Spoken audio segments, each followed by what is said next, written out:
Bonjour les amis, et bienvenue aujourd'hui en plein cœur de l'océan pour parler de propulsion nucléaire.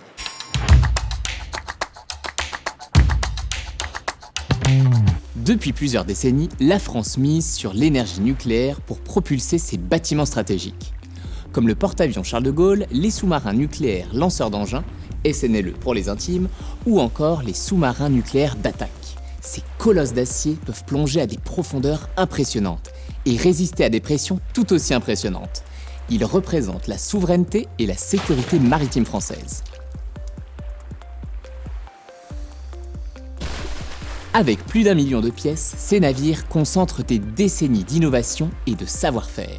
Ce sont les objets les plus complexes jamais créés par l'homme.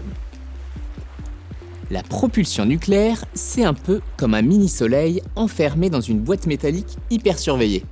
Il chauffe l'eau pour produire de la vapeur et crée l'énergie qui alimente et propulse le navire. C'est ce qui permet par exemple de garder le sous-marin silencieux, indétectable pendant des mois.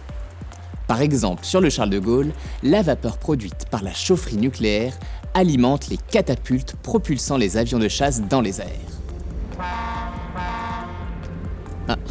Je savais que j'étais mal garé. J'ai toujours été nul en créneau.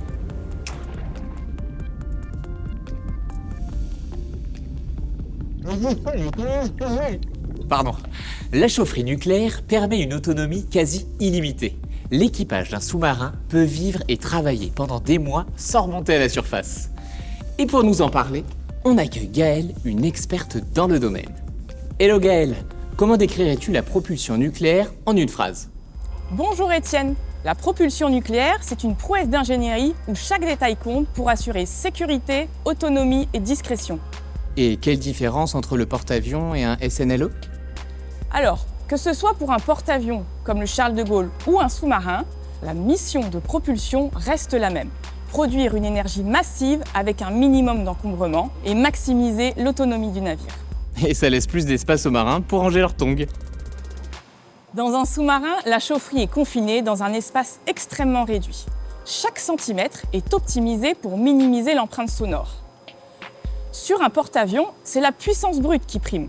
Alors pour ceux qui auraient raté les cours de sciences, comment ça marche une chaufferie nucléaire ? Pour faire simple, elle transforme l'énergie de fission des atomes en vapeur qui entraîne une turbine propulsant le navire. Elle produit aussi l'électricité pour tout ce qui est à bord, y compris votre expresso du matin.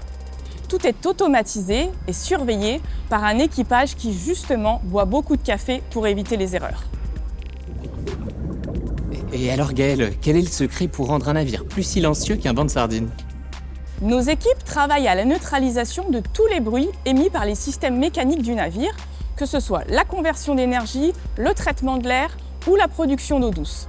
Chez Naval Group, on ne fait pas que fabriquer les chaufferies nucléaires, on en assure aussi la maintenance. Exactement.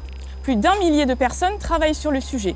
Il faut surveiller, tester, remplacer les composants critiques régulièrement. Le support navire intègre toutes les installations nécessaires au bon fonctionnement de la chaufferie.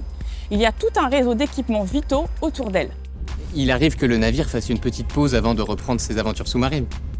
Lorsque le porte-avions ou le sous-marin est taqué, c'est le support terrestre qui prend le relais. La chaufferie est entretenue de manière plus intensive. Par exemple, le cœur du réacteur, qui contient le combustible, doit être remplacé périodiquement. Ces maintenances se déroulent tous les 7 à 10 ans. C'est aussi là qu'on teste les nouvelles générations de chaufferies avant qu'elles ne soient installées à bord. Nous construisons et qualifions les chaufferies avant qu'elles ne prennent la mer.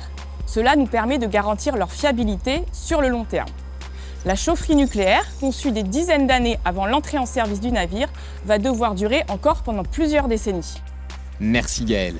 La navigation nucléaire, c'est un avantage décisif en termes d'opérations militaires.